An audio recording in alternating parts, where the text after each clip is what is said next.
مشرق و مغرب میں اس وقت عام انسان کے لیے جو مثلا توجہ کا مرکز بنا ہوا ہے وہ یہ ہے کہ سائنس کی اس تیز رفتار ترقی کی صورت میں انسان کا مستقبل کیا ہوگا۔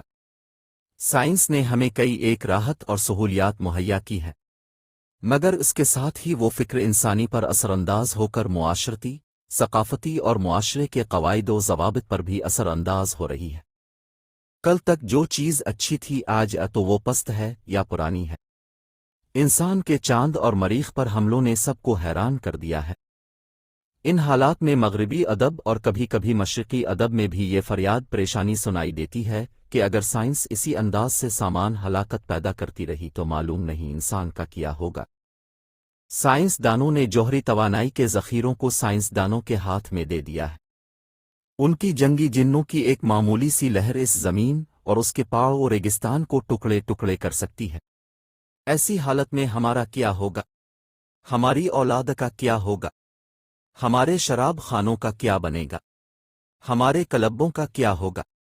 غرض آج انسان اپنے ہی ہاتھ سے بنائی ہوئی چیزوں سے پریشان ہے۔ رسالہ ٹائم اور لائف میں عورت ہنستی ہوئی دکھائی جاتی ہے، ہر مرد خوش و خرم معلوم ہوتا ہے، لیکن سچ یہ ہے کہ وہ سب پریشان ہیں اور آنے والی خوفناک گھڑی سے خوف زدہ ہے۔ ہم مشرق کے رہنے والے ان کی تقلید میں مارے جائیں گے۔ مغرب کے ساتھ مشرق کے اہل فکر کو بھی اس مسئلہ پر غور کرنا چاہیے۔ پروفیسر ابرک ویل لکھتے ہیں کہ فلسفہ اور سیاست دونوں اس اطمینان کی بحالی میں ناکام ہو چکے ہیں جس کی انسان کو ضرورت ہے، لہذا اب ایسا ادب پیدا کرنا چاہیے کہ جو انسانوں کو قدیم انسان کی خوشیوں سے مالا مال کر دے، اور انہوں نے مت اور فکشن کو ان سب پریشانیوں کا علاج بتایا ہے جس میں یورپ اور امریکہ کا انسان مبتلا ہے۔ مقالہ نگار نے دین کو قابل غور خیال نہیں کیا۔ میرے نزدیک اس کی وجہ یہ ہے کہ مغربی اقوام نے صدیوں پہلے مذہب کو اپنے نظام سے خارج کر دیا تھا، مگر ہم تو اب بھی دین کو مانتے ہیں۔ اس گئی گزری حالت میں بھی دین ہمارے لیے سرمایہ اطمینان ہے۔ یہ مانا کہ ہم سائنسی میدان میں ترقی یافتہ نہیں ہیں، مگر اس کے باوجود ہم ان ولی پریشانیوں میں مبتلا نہیں ہیں جن کا شکار مغربی اور امریکی عوام ہیں۔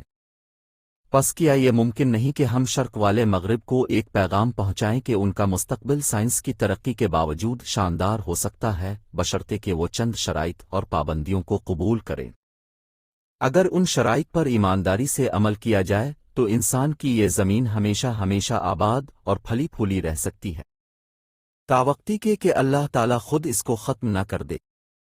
انسان کے مستقبل کو خوش و خرم بنانے کے لیے جن شرائط کا میں ذکر کر رہا ہوں وہ یہ ہیں کہ مشرق اور مغرب کے انسان یہ مان لیں کہ خدا ہے، اس کا رسول برحق ہے، جزا و سزا کا اصول انسانی خوشحالی اور ترقی کا ضامن ہے، اور یہ کہ قیامت ضرور آئے اور اعمال کا حساب ہوگا۔ ان اصولوں کا عقیدہ اور عمل توازن کی ضمانت بن سکتا ہے۔ اب کہہ دیں گے کہ فلسفہ اور سائنس کی باتوں میں یہ ملایا نہ جوڑ۔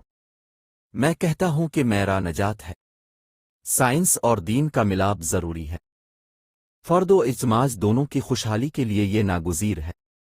اس وقت دنیا میں ایک ایسا ملک موجود ہے جس کے کل نظام زندگی کی بنیاد دین پر قائم ہے۔ اس قوم میں کچھ کمزوریاں بھی ہوں گی، مگر یہ حقیقت ہے کہ اس قوم نے اس عقل پرست اور دین دشمن دنیا میں کسی شرم و حجاب کے بغیر اپنے اس عقیدے کا اعلان کر دیا ہے کہ ہمارا کل نظام زندگی دین پر قائم ہے اور خدا کی بادشاہت ہے۔ یہ لا علمک کی روشن تفسیر ہے جس کی اشاعت کا کام اس چھوٹے مگر عظیم ملک سے لیا جائے گا۔ میں یقین سے کہہ سکتا ہوں کہ اگر یہ چھوٹی سی قوم یہ بات سمجھ لے تو دنیا کے فکری رویوں کو درست کر کے ان کے ذہن و نظر اور عمل میں دین و اخلاق کی مدد سے توازن پیدا کرنا اس کا فرض ہے، تو دنیا کے سب غلط اور بد رویے اور نظریے درست ہو جائیں۔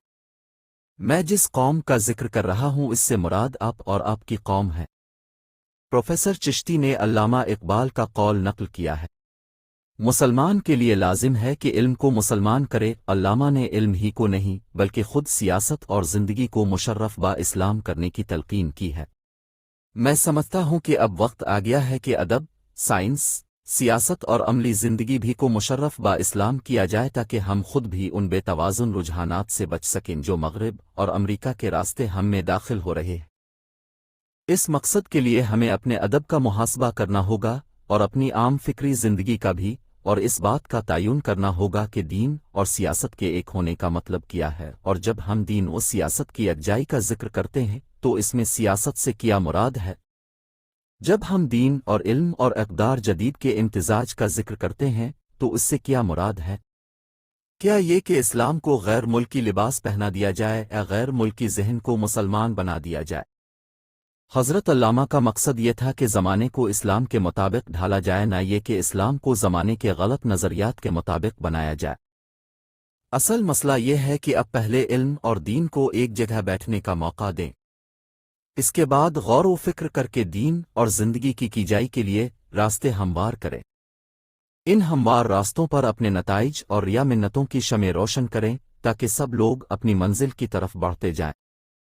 اس کے لیے ضروری ہے کہ ہم دنیا میں پھیلنے والے سائنسی اور فلسفیانہ فکر و علم سے واقف ہوں۔ اس کے بغیر نہ ہم مسلمان بن سکتے ہیں اور نہ ہی زندگی، نہ سیاست اور نہ ادب کو توازن کی راہ پر لا سکتے ہیں۔